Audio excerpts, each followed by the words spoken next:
The Welfare Reform Bill has been incredibly frustrating because of the serious impact it's going to have on many tens of thousands of disabled people. And I think, I and lots of other people expected our amendments to be overturned in the Commons. What we probably didn't expect was financial implications to be brought in against that, which really kind of ties our hands and makes it much more challenging to take back different amendments to keep fighting this through, because our job in the Lords is to try and improve legislation, ask the government to think again. The reform of the welfare state is incredibly important. Yes, I know we have to save money, but, 500,000 disabled people could be seriously affected by the changes that the government are bringing in.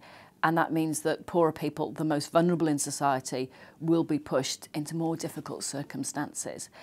And to me, it doesn't feel at the moment like the whole of society is bearing the brunt of our austerity. It's not affecting me, it's not affecting many of my friends, but it is affecting disabled people in low-paid work.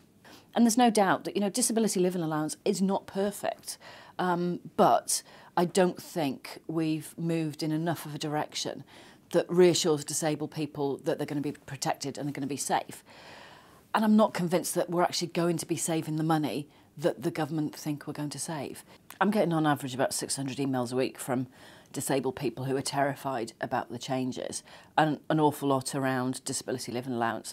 So one man's contacted me saying if he drops out of disability living allowance, he will lose his car, which means that he won't be able to get to work. And he's in very low paid work.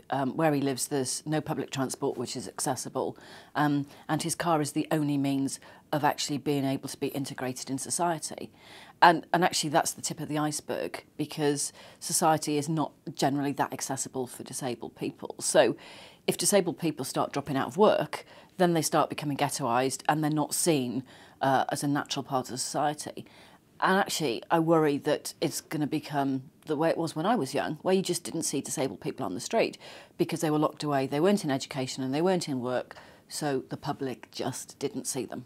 We haven't seen disabled people protesting on the streets for about 20 years.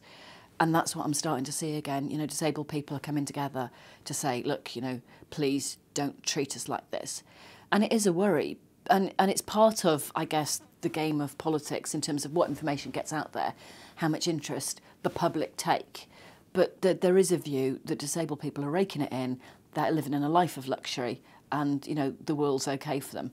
And the reality is nowhere near that. Most disabled people I know are in very low-paid jobs, or they're unable to get work because of discrimination.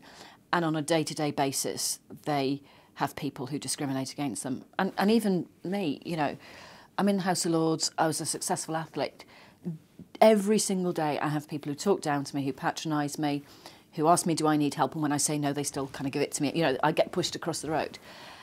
And if that's happening to me, and someone who's very confident about dealing with it, what's happening to disabled people who don't feel they're able to fight against that and don't feel they have a voice to speak up against it? Having Paralympics on home soil is an amazing opportunity to help to push a change in attitude to disability, to encourage better accessibility and better integration.